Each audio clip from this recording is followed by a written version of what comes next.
James, some people say that all religions are like different paths up the same mountain and that everyone will reach God eventually. What do you think? Okay, so you're from near K2, right?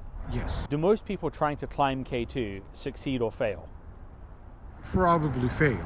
Right, and a lot of people die doing that. Right. So I feel like the people who came up with the metaphor that all religions are paths leading up the same mountain have never actually tried to climb a mountain before. It's very, very dangerous, and it may be a more apt metaphor than they realize.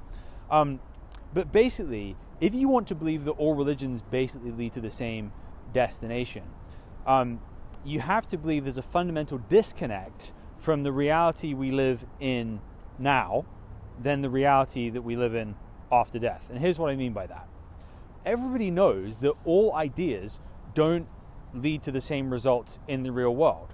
So monarchy or democracy, capitalism or communism, the ideas we believe in result in different outputs in the world. If we're greedy or if we're selfless, lead to different results in the world around us, making it either better or worse. So if all religions fundamentally do the same thing after death, that means basically the clock is reset to zero and nothing we did or believed here on earth mattered.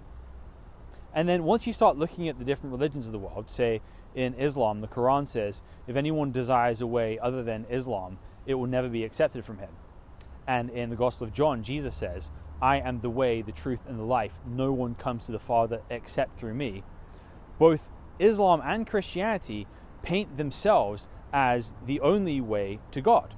Now, Islam could be correct and Christianity could be wrong, or Christianity could be correct and Islam could be wrong, or they could both be wrong, but they couldn't both be correct.